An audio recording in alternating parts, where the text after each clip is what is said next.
There's something different about you. Something so strange, but something so beautiful. You know what I mean? I don't know what I mean. So if you understood what I was saying, good for you. But today I thought we'd take a different approach. We're coming to the end of the week, and I've been very grateful for this experience together. So today I want to try something different, just for someone as lovely as you are. Therefore, actually, oh, I forgot to start my timer. Let me start my timer here now. I'm actually holding my flat screen mini TV here. Don't know who calls it that, but I've never called it that. That was the first time I called it that. So it's weird how words can just come up and you don't even know where they come from. But anyway,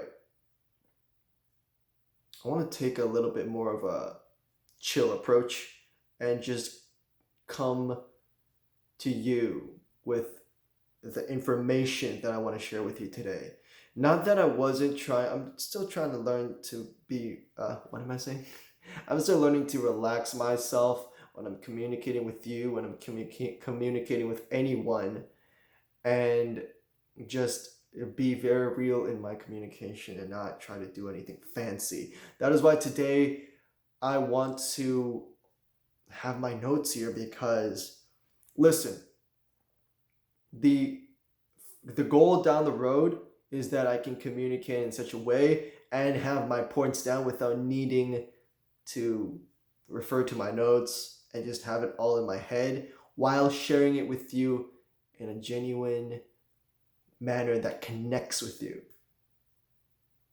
while keeping a good posture, while remaining good eye contact. You see all the things that are going on, but there's only a few things that are quite important in every given moment. So let me focus on what matters. And what matters right now is that we are talking about practice. Can't believe we started the video.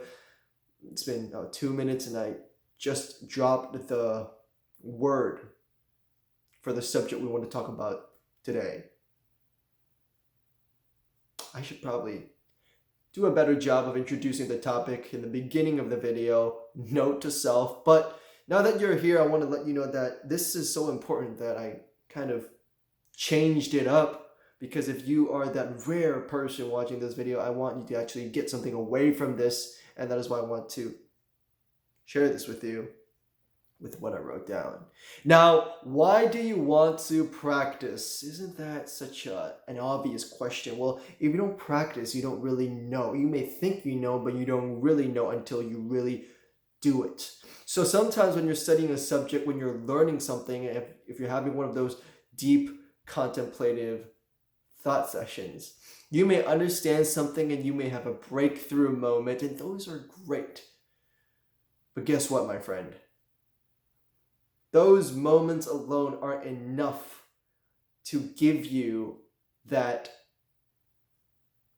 to help you actually form a chunk, as that is the topic we're talking about. In order to really form a chunk, in order to really know it, to be able to acquire the skill, you need to do it. You need to put it into practice.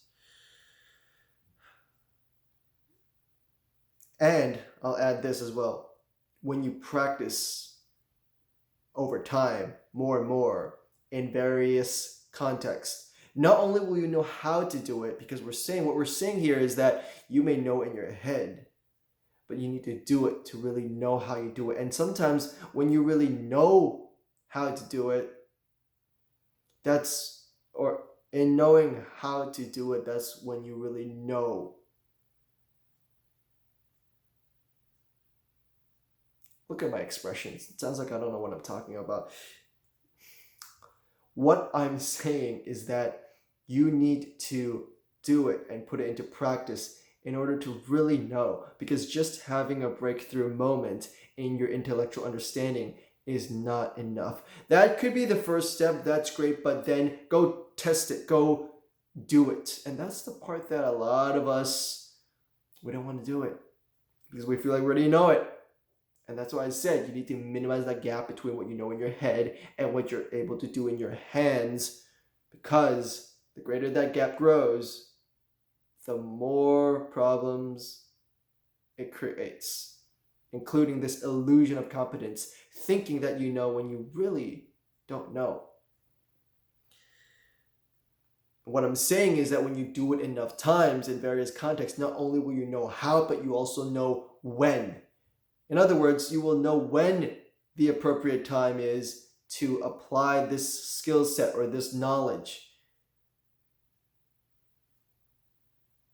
So then let us get into the 4 ways that I want to share with you. 4 levels of practice. 4 levels of practice. 4 levels of practice. 4 levels of practice. They're so significant, I said it in 4 different ways just to highlight the importance. You know what?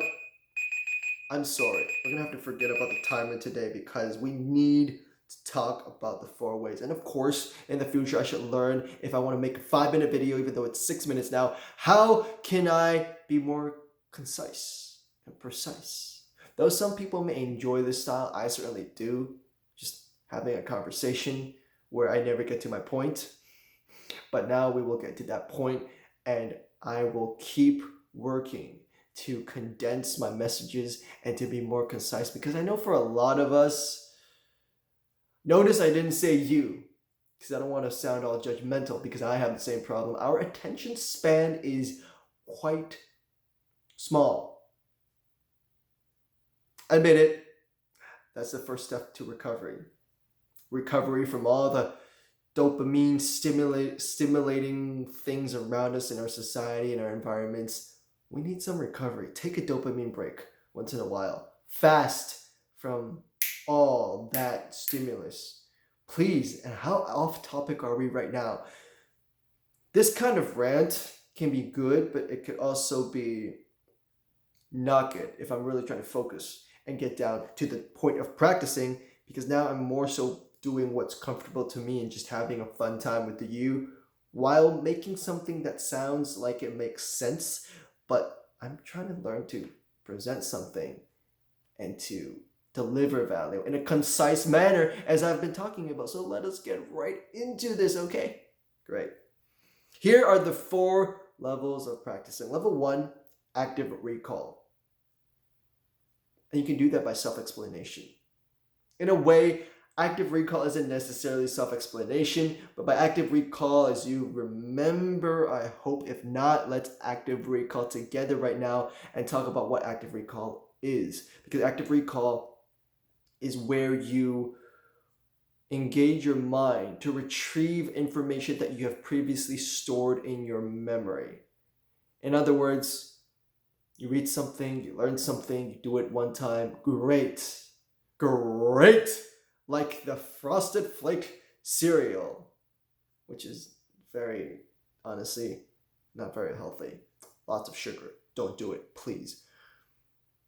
But what's great about active recall is that you're not just relying on passive learning where you are reviewing something over and over again, thinking that you know it, but you are actively recreating that material by bringing it back to your memory, to the forefront of your mind. So active recall. And the way you can do that is by self-explanation.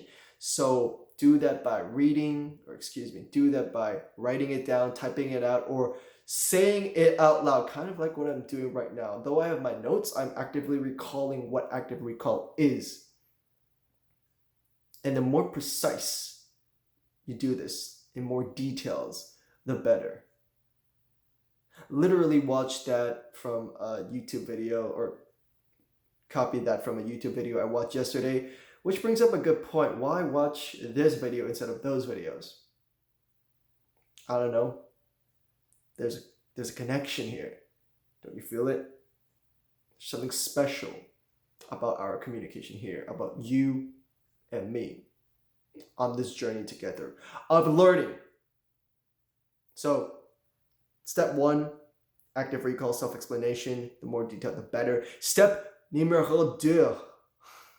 Number 2, present it and teach it to someone. Kind of like what I'm doing right now. In fact, exactly like I'm doing it right now, where I have an understanding of the basic concepts, but I'm trying, keyword is trying, to present it, to communicate it, to teach it to somebody else.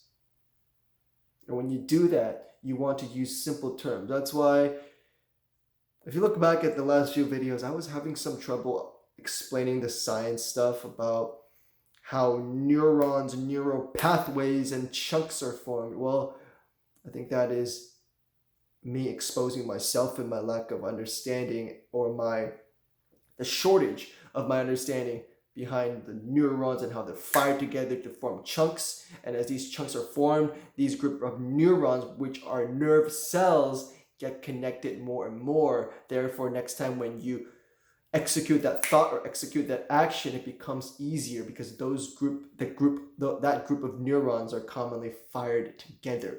Does that make a little bit more sense? I think by explaining it a couple more times, as I did so in the last 2 days and today, look, we're getting a better understanding of it, at least in my presentation of it. But I also think, hey, I'm understanding it a little bit more. Thank God.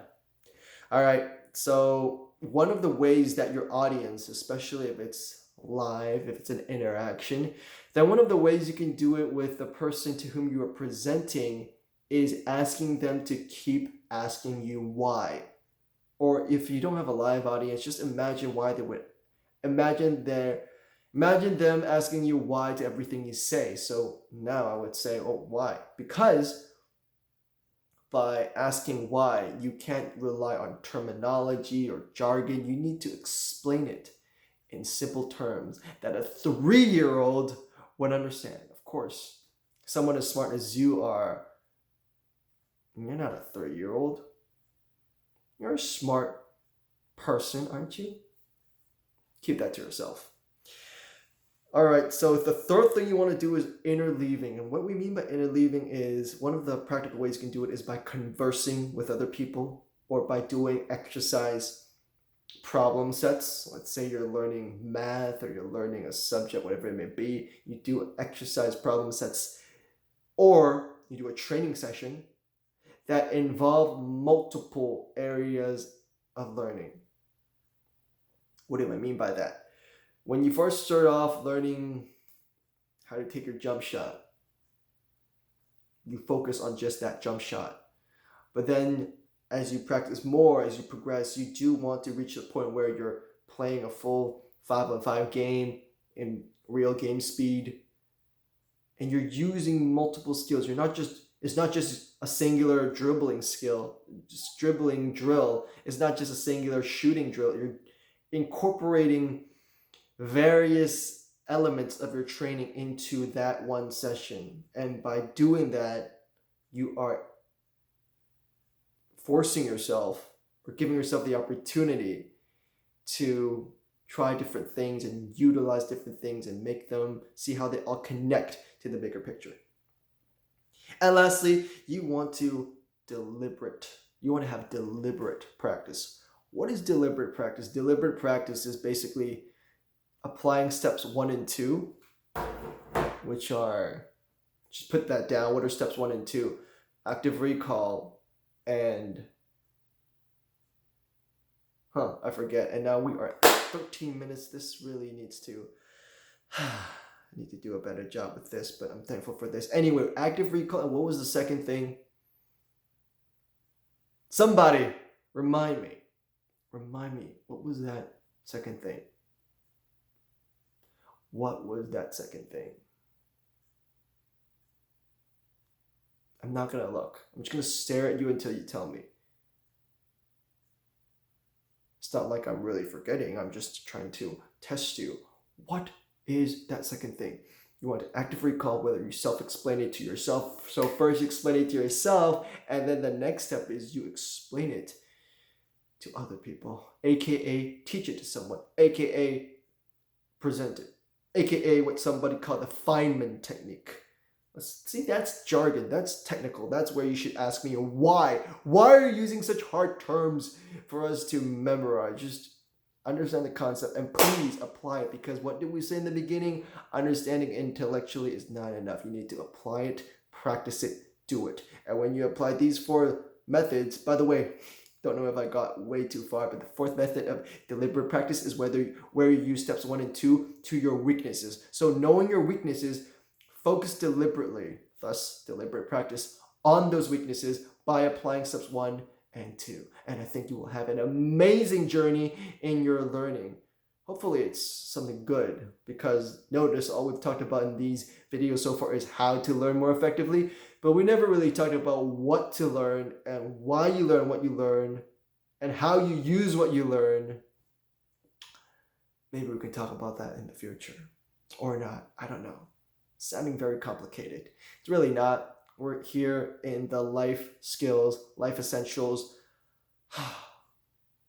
Let's live life to the fullest. Thank God. All right. Have an amazing day, my friend. God bless you.